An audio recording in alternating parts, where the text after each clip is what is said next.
I left my body. I kind of remember like a zhoof, zhoof, zhoof, zhoof feeling and sound and out, and I was outside and just entered into this angelic realm. It feels kind of golden pink light.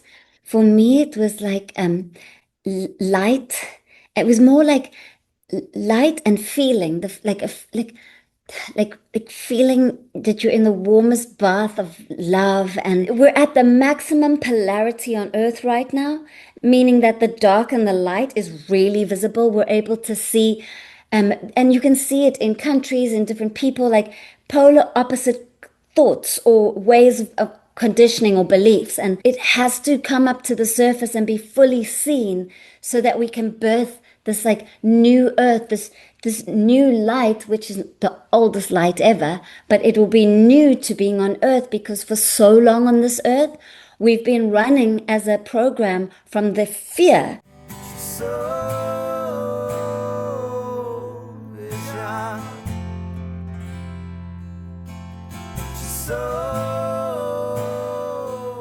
I want to welcome everybody back to another episode of The Soul Inspired. Today we have Natalie Namaste with us. She has had a near-death experience, so we'll be talking about that. But she's also a very spiritual being, someone who's worked in mediumship and channeling. And so I'm just excited to dig deep into Natalie's life a little bit. So first of all, thank you so much, Natalie, for coming on the show. Really appreciate it. Oh, I really feel like I'm at home with you, and this is such beautiful energy. So thank you for having me here. I'm excited to just find out a little bit about who you are and how you got to where you are. That's one of the first things I'm always interested with everybody I talk to. I know a lot of people want to get right into what's, the NDE or whatever, but I try to really just find out a little bit about you first and then a little bit about what happened. So if I look back to, I want to go really deep, like far back, early childhood.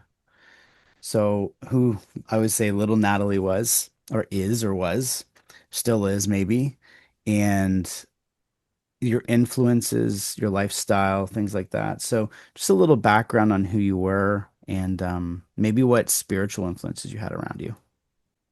Oh, wow, beautiful question. Oh, just tapping into little Natalie.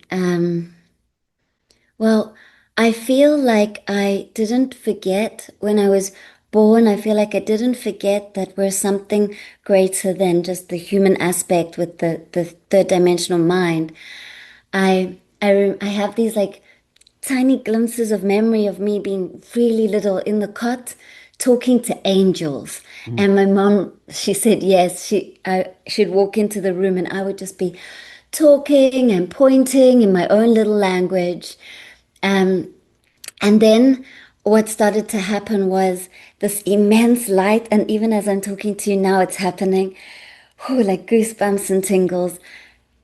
This immense light started pouring through me, and I would say to my mom, "Mom, this light, if I send it to animals or people or um, nature, it can heal. This can help people."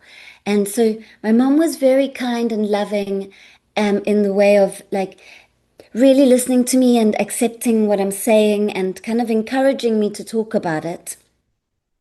And so I started to develop this like gift or channeling and connection to the angels and this God or love or light, whatever you want to call it, Mm. loving presence that would flow through me and touch other people and help them. And so I had something happen when I was about 5 or 6 years old. I was sitting at the back of my mom's car.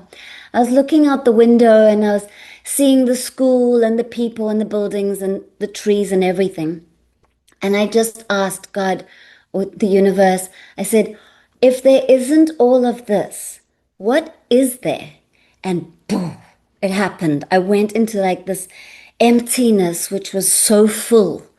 It was like dark and light at the same time. Mm. And it felt like I was being embraced by the biggest, warmest hug that I've ever had.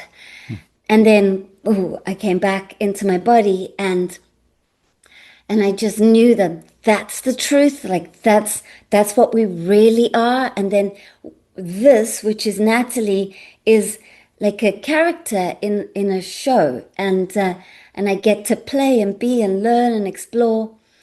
And then, many different things happened for me as I was growing up, like a lot of weird and wonderful things. Like um, I would see colors and energy around people, and then Mhm. all of a sudden feel what they're going through. So I'd like feel it in my body, or I'd get like a pain in in a part of my body, and I'd know what that was to do with them and where it's come from for them. And then my mom started to like my parents got divorced and my mom had bipolar. And so I started to really hone in on being able to read energy because I was like on eggshells. I was kind of scared. Like, is she gonna scream at me or is she gonna be loving? And so I learned how to read the energy so I could prepare myself. And so I Mhm. really actually developed, even though it was not the most comfortable way in which to develop, but I also believe that we choose our parents before we're born. And I believe that I really chose her because she's had such a beautiful influence, even though not always easy. And so I really started to develop reading energy and feeling and sensing. And so at the age of 18, I found a teacher who took me under her wing to help to develop my gifts. And it just opened me up so hugely. Um, yeah, it's quite a powerful journey. Wow. I mean, so far, some of this, one of the worries I always have in this show is anyone who follows the Soul Inspired might hear some of the same stories. But I had many of the same things that you had as a child. So the difference with me was I I each night I would close my eyes and the image of of a person in my life would come into vision, and then I would see the colors around them, and then I would tell my mom about these colors that I kept seeing around people. And so she was really good at um allowing that to be a normal thing for me. And so she started reading books and finding out, and I could tell she was really interested in why I was saying these things. But the problem was I started telling my friends and I started telling people I knew, and they would look at me and say, that's weird. Like, I don't understand what that is. And so I decided that that was too weird. That was not something that I was going to do because everybody else was kind of acting weird about it. So I stopped doing it. But I also relate to, I've said it. Just the way you said it. You said, look, seeing colors around people and auras and then feeling their emotions. Like you could feel them. I'd walking through grocery stores age 5 and feel I could feel everything, every person. It was almost overwhelming at times. I was almost like, wow, like what's all this feeling? And thinking that was normal too. I mean, it is normal, but in respect to the general population of kids, we weren't all walking around talking about that. We were talking about what was the latest episode of Teenage Mutant Ninja Turtles. Like it wasn't like, it wasn't, that wasn't a thing. It wasn't like the thing we talked about. So I shut it down. So where it's different with you, and it's really, I love this. And I would encourage any of the young listeners, especially that are listening to, at 18, you said you found a teacher and to develop it more. And what do you think? Because I didn't do that. I didn't do that. I started going through the regular lifestyle, trying to find what was I going to do with my life.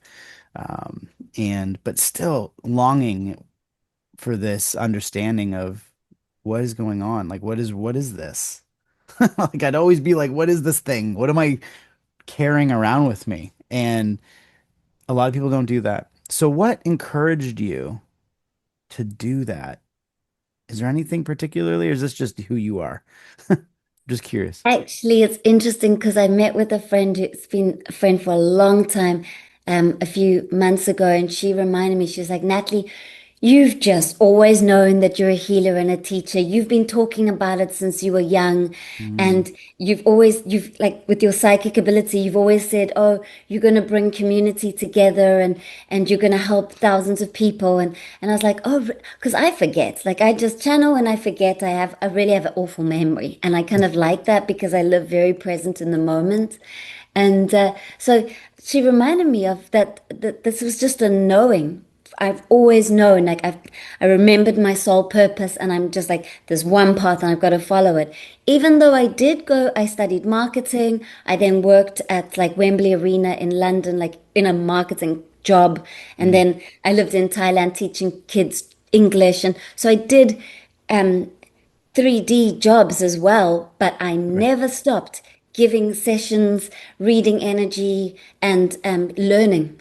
Every year, more and more courses, and like just more and more books, and going on retreats, because Wow. I just knew that one day I'm going to devote all my energy to this. Mm. So you just always felt that deep inside you. And I think that's probably the difference with myself is I was getting indications of having these ability, no, I don't want to say abilities or gifts, but I didn't know what to do with them, and I didn't really have that longing yet.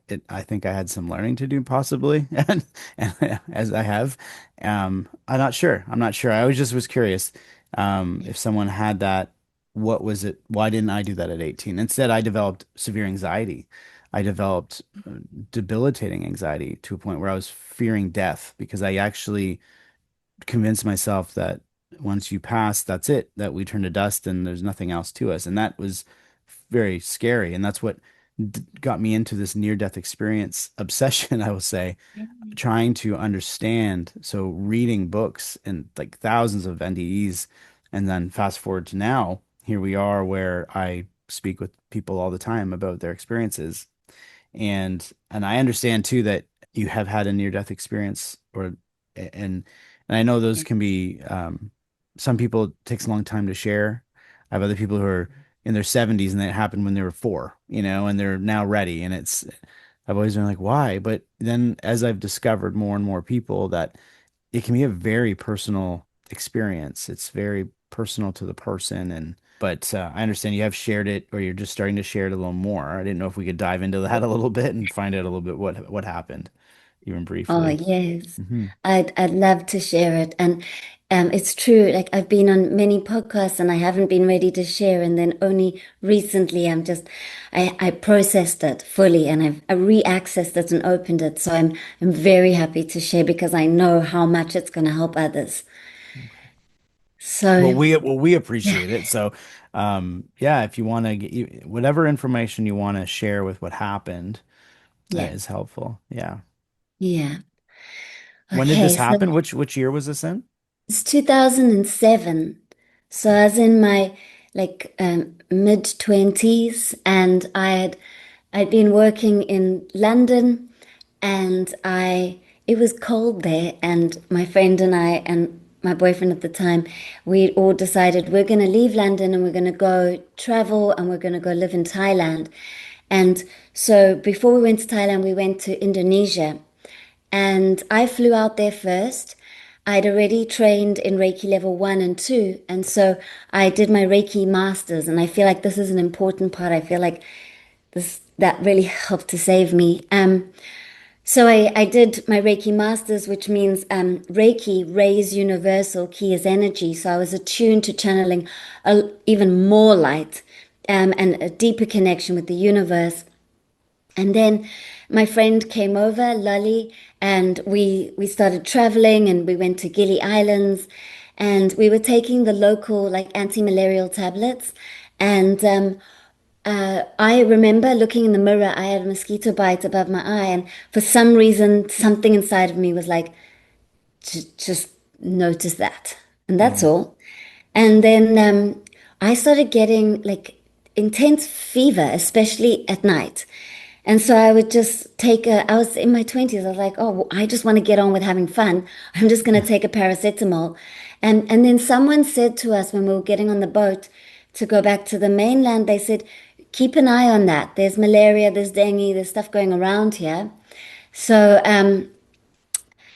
I just carried on trying to like live life. And then I got this feeling, this sense, you don't have long left. Like, make the most of this time. And I was like, oh, okay, well, I better go buy some gifts for everyone. So off I go into the market. And now Lolly was at a different area shopping. And I feel like I just need to rewind a little bit so people can have a deeper understanding of the relationship I have with Lolly. Hmm. Back in London, we were both in England, and so I was walking to work, and while I was walking to work, I did like a remote viewing, an out of body experience where I was still walking to work, but a part of me Mm. went to Lolly, went into her room and was like, "Hey, good morning, how are you?" And chatting with her. And she's like, "Whoa, Natalie, you're in the room with me."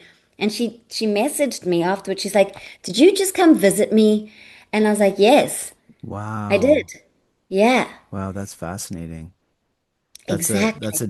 a deep soulful type connection if you're able to just do that. That's not a very common uh it's not very common. Sometimes it can happen when people are sleeping and they have two simultaneous dreams and they meet within the dream or whatever we call a dream. And then they come back and they say, wow, how do we both do that? We're learning more about what we can truly do. So, but yours is you're walking, so you're having two experiences at the same time. Wow. Yeah, Okay. So you guys or you already knew each other, but yeah. it just strengthened that bond. Yeah, like we were already really close, good friends. And so when that happened, we're like, oh wow, look what we can do, like how we can Hmm. connect. And that's important part because she's the one who saved my life. Okay. So yeah, so I Wow. so we go back to Indonesia and I'm in the market and buying stuff and then whoa, everything goes to fractals like and black and I'm just kind of like message coming through from the angels, walk into the closest restaurant, get soup. So I sit down, I'm like soup, and then I energetically left my body, called Lully, and she came. She came. There are so many restaurants. It's in Kuta, the main hub of Bali. She came into that restaurant, found me, and took me back. And I was losing my mind. So I just said to her, "Oh, leave me in the hotel room. I'll be fine. You go have your dinner, have a good time." I was like, I said to her, I might even come out. We might even go dancing tonight. So I convinced her. She laughs to this day. She's like, "You're the best, but the worst patient." And so off she went, and there it happened. I lost my logical mind and also left my body.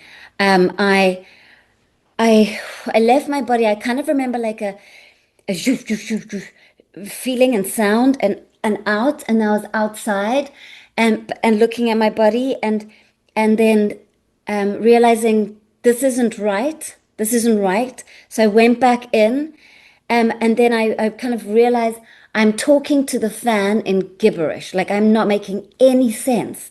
So I was Mm. like, okay, I've got to go and get Lolly. Something's not right. So I went energetically, called her. She came back immediately.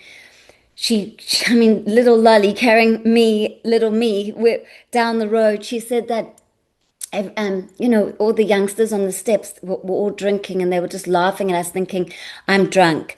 Oh. Meanwhile, Lolly's like, people, you don't understand. I got to get her to a hospital. And she managed to get me into a taxi, get me to like the closest clinic. And I remember lying there and they were trying to get blood to see, they needed to take blood to see what's going on. But I was so dehydrated, they couldn't find a vein.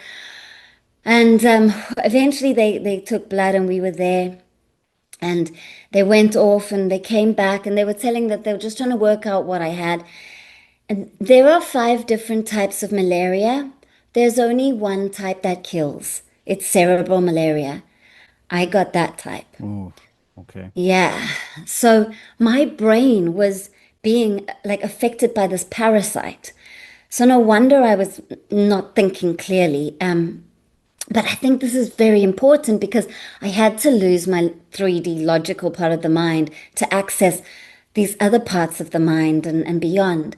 And so we were in that clinic for about 2 or 3 days and amazing thing. So before we flew, the day that I was packing, my sister and her husband came over to the house in England and my sister's husband said to me, Natalie, do you have travel insurance? And I was like, no. He's like, give me your bank card. I'll just quickly get it for you.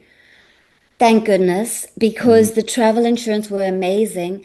They called me in the hospital in that where I was, and they said, because I was kind of like, no, just let me out of the hospital. I'm getting better. I'm going to be fine. And so they called me and they said, look, we need to be honest with you. You're going to die. Your kidneys, your liver, something about my blood, the red or white blood cells, something decreasing like drastically, and that I only had like a day left. And they told me how severe it was. Like they're basically like, you're dying, and it's all, and your brain, you also like your brain's being attacked. So if Wow. we don't airlift you now to Singapore, you say goodbye. And so finally they got through to me, and I was like, oh, okay, all right, I'll take this seriously then.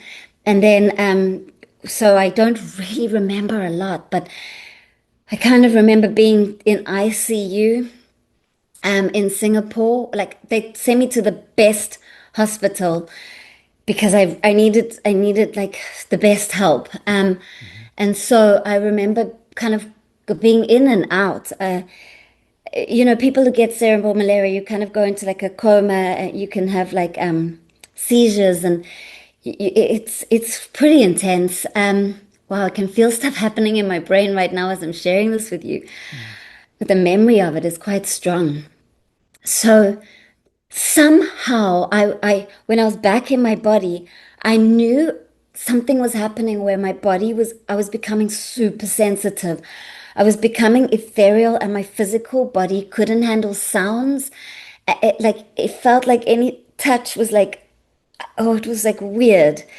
Everything Mhm. felt and sounded and tasted weird. I couldn't really even eat. So I needed to get my body out. I needed to get out of Mm. that ICU. So I managed to convince them that I'm well enough to go into a room with someone else. So I got myself into a room with someone else. That night, that other person was in so much pain, and I was just feeling their pain, and it was causing it was causing frequencies that were like I couldn't handle. So I managed to convince the doctors that I needed a private room. Finally, they moved me. I got into like, I feel like this all happened quite quick. Maybe it was like a day or two, but the moment I got into my own space, I could leave my body, which was what needed to happen. I had to learn something. So, so Lolly actually said she was with me the whole time. She was amazing. She was such a support.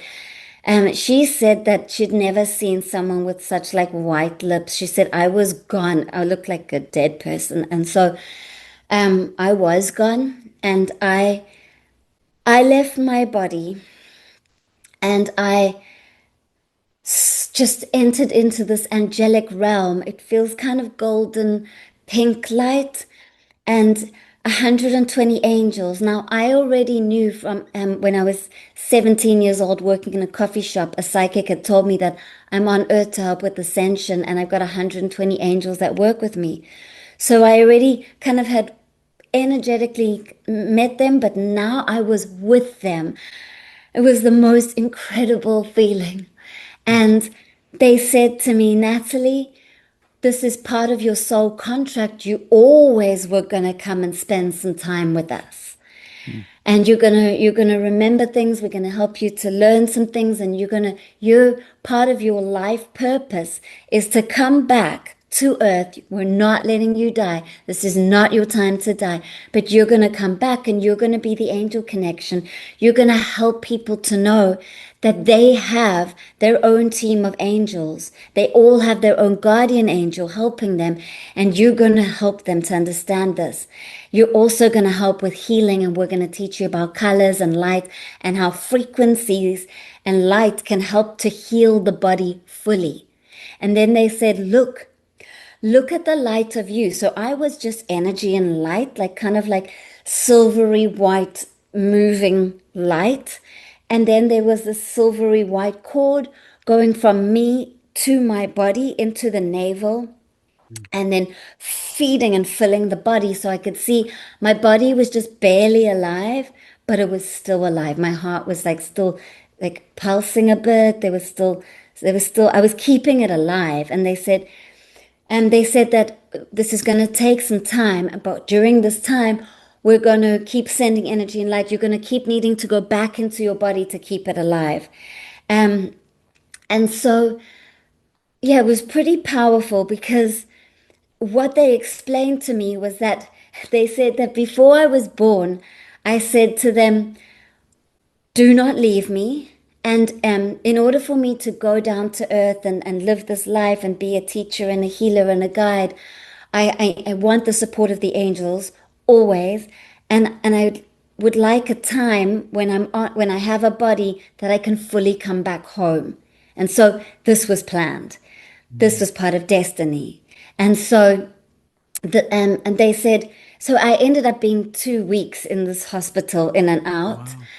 Yeah, which is such a long time. And so there were moments where they would say, go into the body, and I would fully bring all of the light of my soul back into my body, come back. And that's when I would like hear the doctors and nurses and kind of speak to Lolly. And I remember once saying, Lolly, please, can you just shower me? And I could barely walk. I had no energy, but I just wanted to look after the body. So then when I left again and was with the angels again, this is when the doctors were saying, like calling my parents, saying, get ready to come over and say goodbye to your daughter. There were these numbers they had to monitor, and mine weren't improving. They were just dropping, and so I was dying. And so, um, yeah, Lolly was there. And I kind of have this memory of seeing. I must have been out of my body because there wasn't a printer in the hospital room, but I remember these numbers being printed out and seeing how low they are. I feel like the Mm. angels were like, you need to go see that. And so we need to teach you how to bring light to the body, which can heal the body. And they're saying how powerful the mind is. You can use the mind, focus the mind. Where you focus the mind, the awareness that you are, the consciousness, the soul light that you are, will bring all of that light into that area, and that area will heal. So, for example, if you send it all to the liver, just focus on the liver, bring all the light of your soul, the liver, the cells of the liver will start to repair and come back to wholeness. Wow. Yeah. And then they showed me different colors, like pink light brings self-love to the heart and self-acceptance. And that is the way for healing. When we can love and accept ourselves, we can be in a state of healing. And green is this frequency of our true nature and abundance. And it brings in anything that we are focusing on. And so all the different colors, they told me all about the colors. And then it got to this time when they said, it's time for you to go fully back because you're dying. You have to go now, and we'll always be with you. And I was so upset because like I knew it's coming to the end of this time with them where I could like really be with them, like fully just be in the light with them. It's really hard to describe because here in the 3D that there feels like a separation. Like Mm. I can hear them, I channel them, but it was just so full. It was so full. And so I had to, so emotional because I had to say Mm. like goodbye, but it's not goodbye, but just in that way. And so I brought all of my soul light back into my body.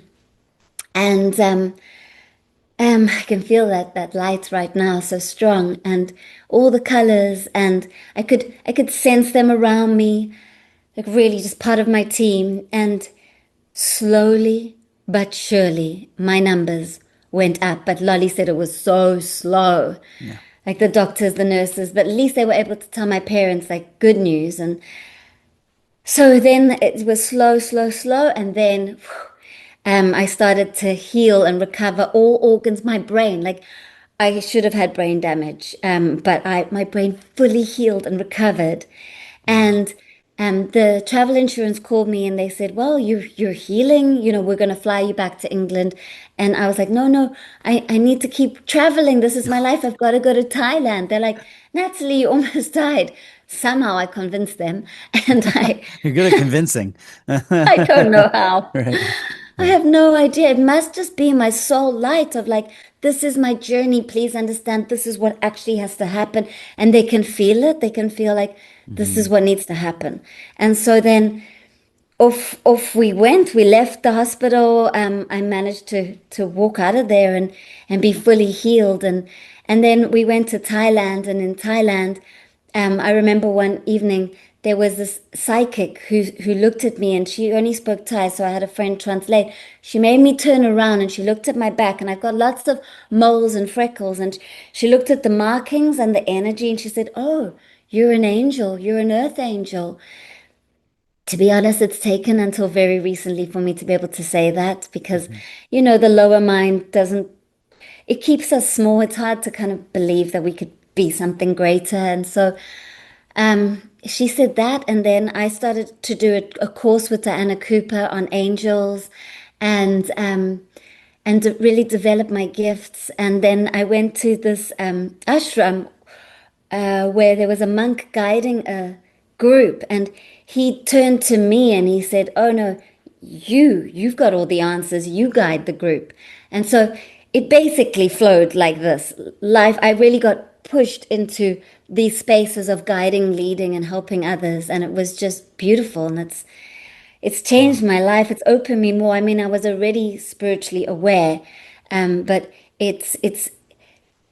it's brought it even in higher frequencies and more profound awareness into my life, and I've helped really thousands of people. So Oh. I'm living from here.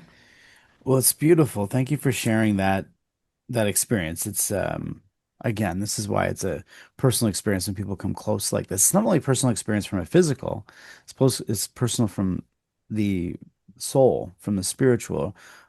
Again, one of the biggest things I get from a lot of people who come back from an NDE is some of them wake up very upset, like they didn't want to, and it's not that they don't cherish their own life, it's just they get this moment with their true self, and they don't understand why they would have that taken away if they're already there.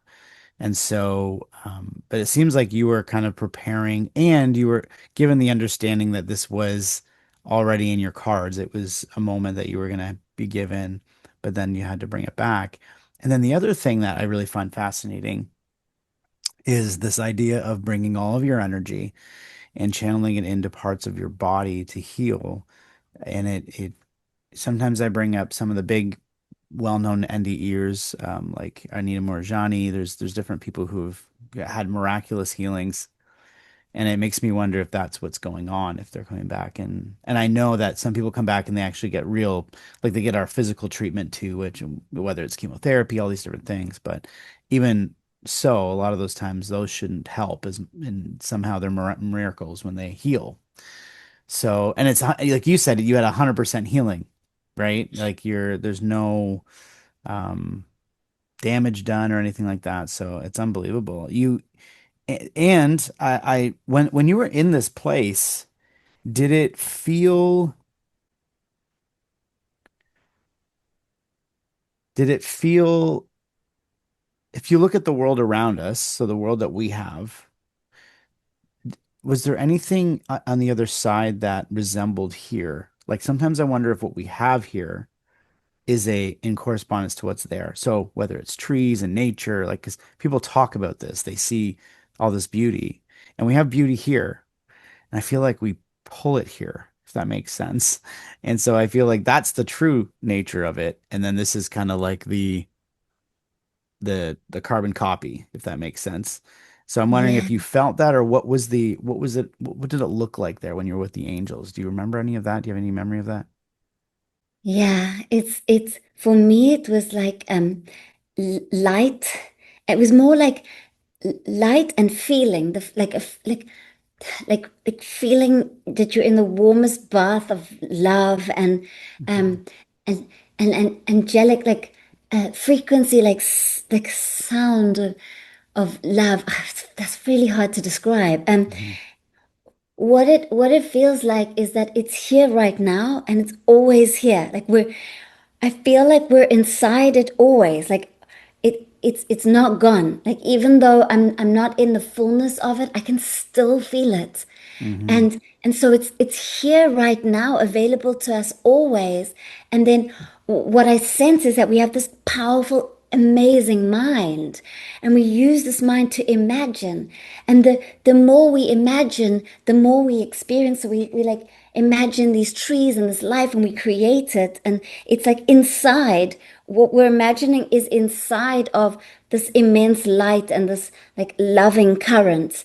And Mm, so, and so for me, I didn't really see a lot, like I didn't use my mind to like imagine things, but I have heard from the angels that, and also loved ones who have passed, because I'm a medium as well, that that the state of the mind at the time of death continues for a little bit, like it's like a pulsing aftershock. So that which you believe at the time of death, you will experience. So say you believe that you're going to see Jesus at the time of death, you will.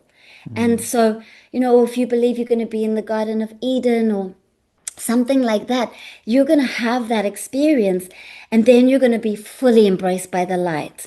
And then I've also been shown that we get to see and feel in our Akashic records, and so yeah, for me it was just more energetic, but I do understand that through loved ones who have passed, that you can really see a lot and experience a lot. Yeah, and I bring that, appreciate that. I bring that up a lot because, of course, we're limited to our senses here, of visual, hearing, smelling. The other side, it's a different sense. It's like you kept saying the energetic, you had an energetic sense of it, right? So, but again, you feel that. You can feel that with the work you do and the life you live. Some people, I think everyone does feel it. I believe many don't recognize what they're feeling. And so that's part of growing spiritually, and I think we're moving in that direction. And that actually kind of moves me into kind of some of the other stuff I wanted to talk to you about. And it's beautiful that you shared that, though. I really appreciate the near-death experience. And I'm glad that you're here. I'm glad that you got through that. That's a rarity that, again, you had the bad one. So when we're talking about the world now, um, I sense it's as an empath myself, it's um it's difficult. It's very difficult to feel what's going on right now. And I'm not trying to go negative because I've always been a huge optimist on this show. And anytime anyone brings up anything that feels negative, I kind of turn it. And I don't know why. I don't know why I have that in me. It always feels like for whatever reason, we're moving still in the right direction. And I don't understand why I have that feeling because it looks n not promising, yet it feels like it's necessary, but it's still hard. And I'm talking about just day to day, driving around, feeling the energies, feeling people, because people are struggling and you can feel it if you're an empath, if you're someone who's a feeler. And I'm wondering what your senses are around all this right now. Like if we're heading, if where we're going is okay, if we're gonna be okay, what do you feel around, we're in 2025. I feel huge changes coming really quickly. um, but I don't know why I'm acting like maybe I am. Psychic, I don't know, but I feel it. And I'm wanting to know what your insight is on that. Yeah, so what I'm been channeling from the angels is that we are in the birthing canal, and birth is not always easy. You know, actually, when the soul is coming into the physical body, we're condensing such expanded light into a finite form, and the actual birthing process it's a bit uncomfortable, and we're in that right now. So it's the same as where the caterpillar goes into the cocoon, and it's messy. It's morphing into a butterfly, but it's going to come out as a butterfly. But right now we are in that state where we are changing. And so I've also been shown that, you know, if you're in a dream, that when you're sleeping at night and the dream is just a normal dream, you wake up, you don't really remember it. But when you're in a nightmare or a dream that's really difficult or uncomfortable or crazy, just a crazy dream, you kind of wake up in the dream, or you want to wake yourself up in it. So that's what I've been shown. What's happening on earth right now is that many of us are being pushed to our limits. We're not comfortable. We're suffering. And in order to wake up and remember that we are souls, that we are something so much more bigger and greater, we're actually the ones that are creating our world. We are the light, and the light creates. And so to remember that, we have to crack through the veil of the mind. And the veil of the mind has put us to sleep. We've forgotten what we really are. And we thought we're the character, we thought we're the mind, and we thought we're the thoughts and the emotions. Mhm. And so there is a mass global wave of awakening, people remembering, oh, wait, hold on, I'm a soul. And so because that's happening, um, see, it's taken some great challenges or discomfort to make people wake up. Because if life here was just absolute heaven on earth, there'd be no need to wake up. Just enjoy being the character because it's so much fun. You're enjoying everything. So it's actually meant to be that we go through this time right now on earth so that so many of us will remember what we truly are. Mm. And that we have this, we are God. We are like God is the hand, and we're these branches of it, and the experience of it, and we are all one. And so we're at the maximum polarity on Earth right now, meaning that the dark and the light is really visible. We're able to see, and you can see it in countries and different people, like polar opposite thoughts or ways of conditioning or beliefs, um, and so it has to come up to the surface and be fully seen so that we can birth this like new earth, this new light, which is the oldest light ever, but it will be new to being on earth because for so long on this earth, we've been running as a program from the fear. You know, I don't know if you know, but if you've noticed it, but in the solar plexus area, the ego, the lower mind, it's been programmed from what we learn when we're younger, or from society or our culture, and it's programmed with fear, a lot of fear. Like we will worry about, like, oh, well, if I don't have enough money, so then we push ourselves into a job that we don't really like, but it's just bringing in money. Or like there's some deep programs that have been running on earth for a long time, and Mm. it's all like a contraction pulse that happens in the solar plexus. I've observed it for years and like helped clients to dissolve it, because when it's running the show, it creates more challenges in our life. But when we come more into our heart, and we're Mm. able to like sense and feel what's right for us, because there's the lower mind and there's the higher mind, which is the soul. And when we come more into the heart, we get this feeling of like inspiration, or we feel inspired, in flow with spirit, in spirit. And there we when we take action from that inspired energy, that's direct connection of our soul guiding our life. But when we're responding to the lower mind of contraction of fear, then it's not so easy. We're creating things that aren't so easy for us. And so that's been happening for so long. And we're changing it because we're evolving, spiritually remembering, and coming more into the heart and connecting more to the soul to lead the life. And so it's happening globally.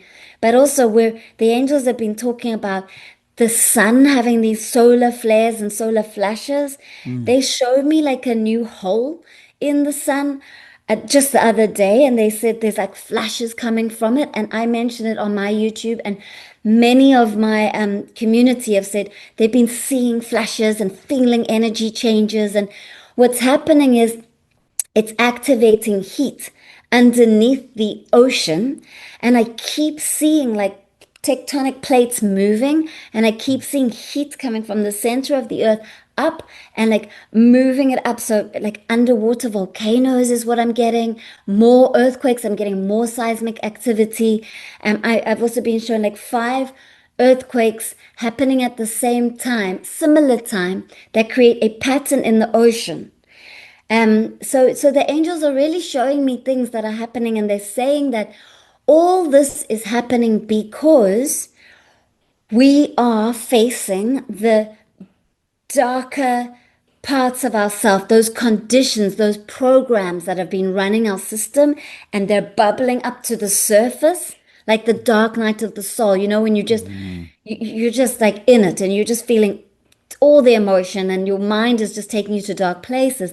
That's happening globally and also being mirrored in the earth. She's releasing old stuff so that we can raise our frequency and be lighter. Because you know when you have a big cry and you release a lot of emotion, you feel a lot lighter afterwards. For so long we've been scared and running away from our own darkness, our own fear. We need to face it and embrace it and allow it to bubble up, because when it does, it clears and we are left more connected with the truth of what we are, because we've emptied out that which was like blocking us Mhm. from the truth. Mm. Wow. Well, thanks for sharing all that. And I feel like it all makes sense. It all makes sense. It's almost like looking, we're the micro, the earth is the macro, or the universe is the macro. It's kind of a reflection. It's a reflection. So it would make sense if those things come up. Obviously, when I hear that, I'm being a humanitarian type person. My compassion and everything goes online to say, I hope everyone will be okay, because it's hard. Um, we're in this physical, but when people lose people in the physical, it's difficult. It's a hard thing for a lot of people. As you know, you work with people all the time like that, right? So you obviously want to see less of tragedy, but if these things start happening, it then makes sense as to why they're happening because of all these changes happening. I have something that keeps coming to me, and I need to bring it up. And I brought it up maybe once before, but it's around all this energy going on, all this gunk energy that we're feeling. For the audience listening, everyone's human. We're all human. So we're all trying to do the best we can. And as good as we always feel we are, we're going to have moments where we fall, whether that's judgmental, being judgmental, all these different things, all the different changes happening all the time. What is something we can do in order to find ourself, in order to raise our frequency? Yeah. What's coming now is to be aware, to be vigilant, like bring awareness into the present moment and notice your mind. So if we can notice the mind, then we actually can change those patterns. Because if we don't notice that our mind is being hard on us and being critical, then we're actually just keeping on believing what it's telling us, and it keeps like bashing us and hurting us, and so there's something profound in becoming more aware. And what awareness is you can ask yourself right now, where am I observing this moment from? Where am I right now? Mm, And this is a powerful one, because when you ask yourself this, something happens. You're no longer attaching to the strain of thought, and you're actually entering into your body, into like the field of presence. And you realize in that moment that you're not the thoughts or the emotions, you're something else. You're the awareness, you're the energy that's watching it all. And the more you realize that, the less you're attached to what the mind's saying. And that creates like an arm's length distance between you, who's this great energy of awareness, and the mind. And then what starts to happen is every time the mind arises with thought, you are able to catch it. You're able to be aware of it, and you can then consciously go, hey, that's a thought of judgment. It's not real. I'm not going to accept that. That's not what I want to believe in. mm, And you can actually start to rewire the brain, like the mind is malleable, it's ready to be changed. So you can actually start to shift and change those automatic patterns. And that's how you change habits, because mhm, a habit is basically a thought pattern on repeat connected with a chemical reaction, which is an emotion, which becomes a belief, which becomes a physical reaction.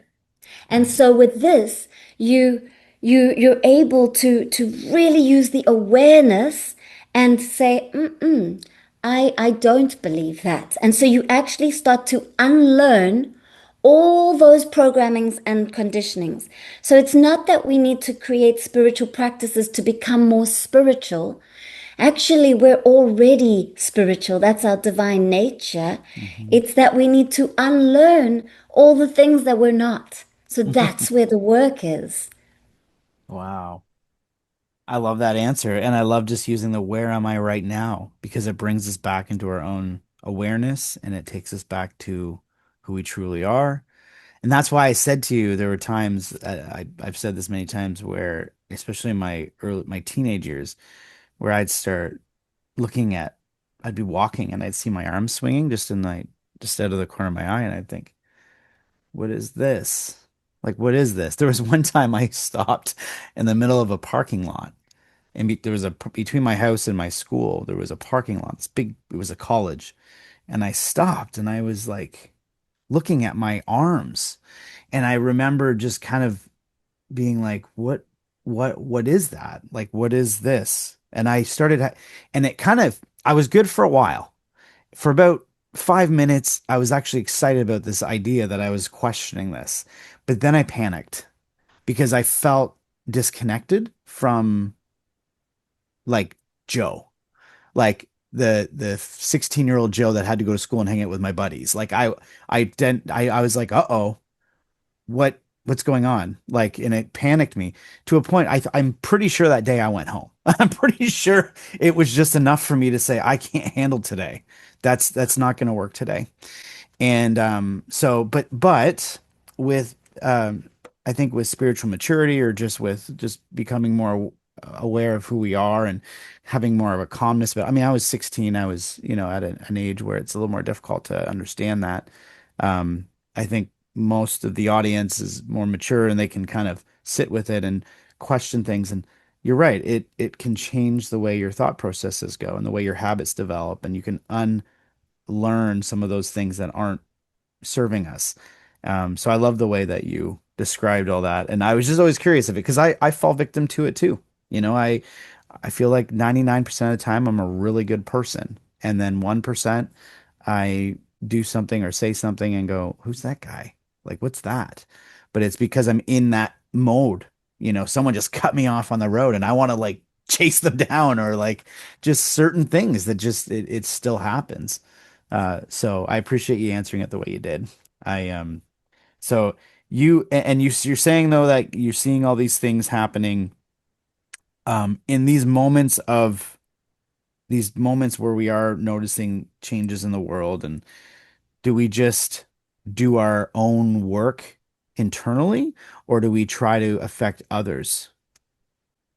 So some of us will be called to really do the inner work and just focus on ourselves, and then others will have already maybe been doing a lot of inner work for a while, and then the natural thing that happens is that then you want to go and help other people because you you can see how it's helped you. So Mhm. it evolves that way. Mm, So each person is going to know what feels right for them. And what the angels say is that it's not it's not something to fear or worry about. All these things that are coming are a part of the evolution of the earth and of all those who have chosen to be born. And the angels say that we heard the calling of Mother Earth. We chose to be born and we chose to be here during this time of great spiritual awakening that's happening on the planet.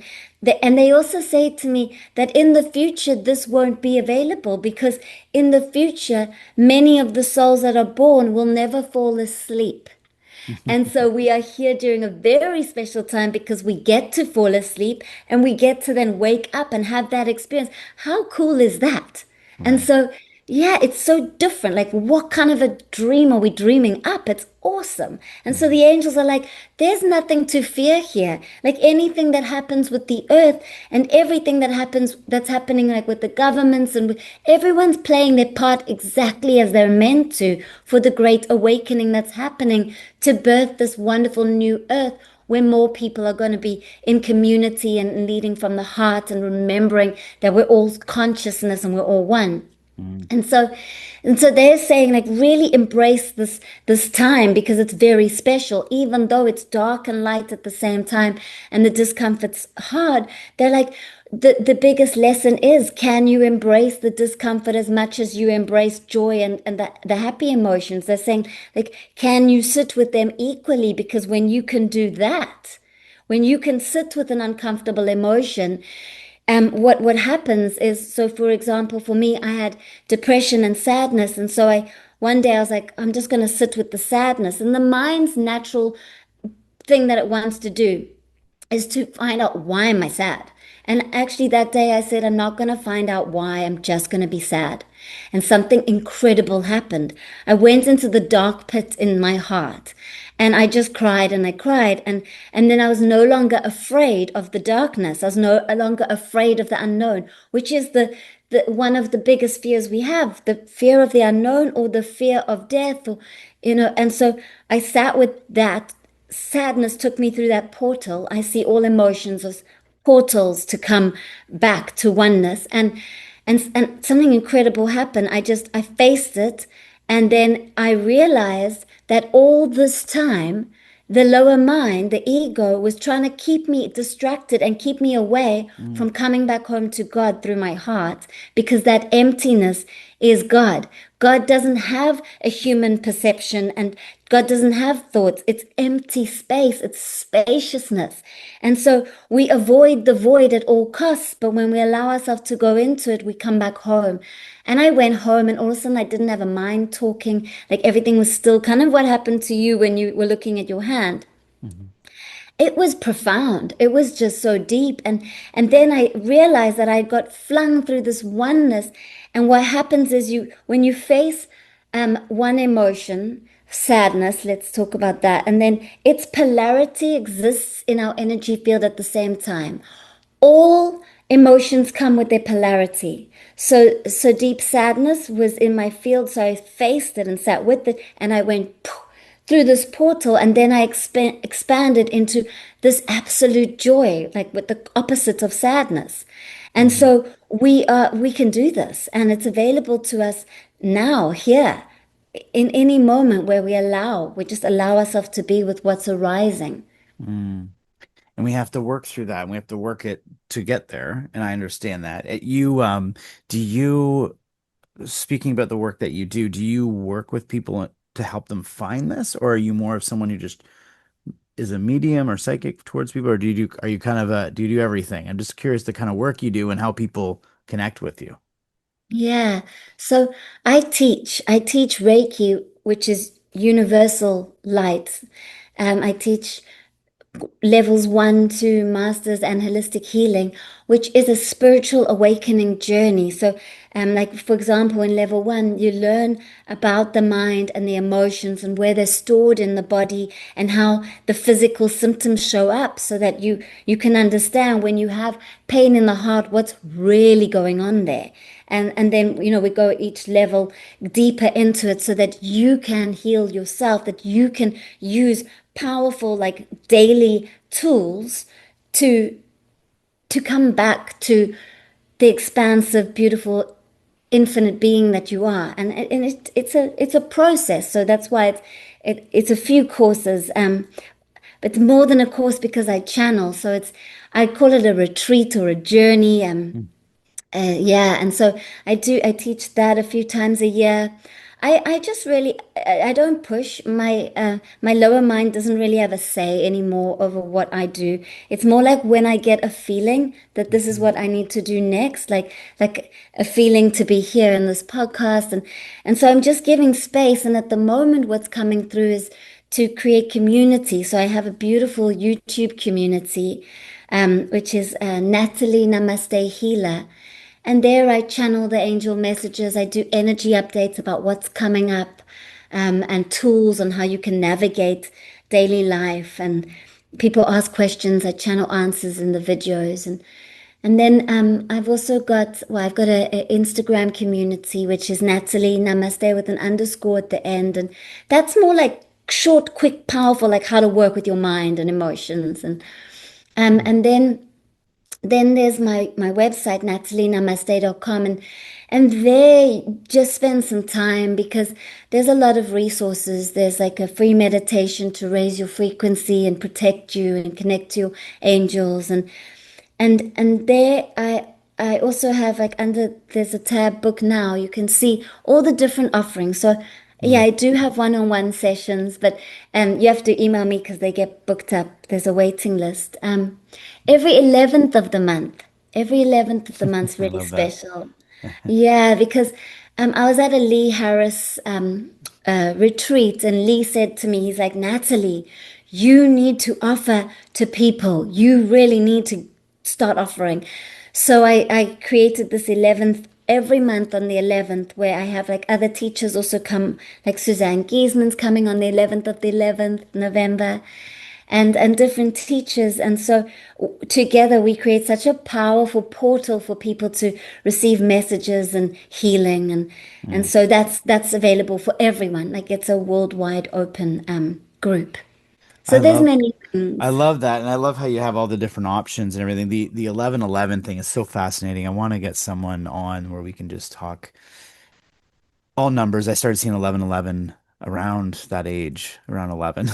I started seeing it everywhere, and I started mentioning it to my mother, and I had all kinds of different reactions from people. Again, I've been like this my whole life too. So whenever I hear the 1111 number, I go, okay, we all know a little bit about that. I think even people who aren't aware have noticed things. It's kind of like that first entry of what is going on? Why are these numbers showing up? And people would say, "Oh, it's just your brain. It's programmed at that time." And then all of a sudden, I started seeing it on receipts, and I started seeing it on license plates, and I started seeing like, no, there's something else going on here because that doesn't correlate to a timing thing. This is everywhere. It's not just that. So, it's a very strong number for me. My grandmother's birthday was on November 11th. I have a very strong connection to her. Yeah, she's now passed, but so there's just so much around that number that just sits with me, and Yeah. it's all beautiful. Everything you've talked about today, I've really appreciated you sharing not only your NDE, but just the work you do and how you use your gifts to help others. I think I've said it too, like this big awakening coming, right? Everybody wants to hear what day is the awakening happening? When is this? This is, to me, this is a slow drip. This is not something that happens in a night. It is speeding up though. I think we can all feel it. Maybe a little faster than even some can handle, but it's still something that I think, like you said, 100 years from now. But I say this, 100 years from now, we might look back and remember this moment, not, whoever's here, and say, wow. But then I look back even 100 years back from where we are now, and the fact that I can sit and have this conversation with you. I say it all the time. Just this conversation, for anyone wondering the direction we're heading, this conversation should be enough to convince you that something's changing.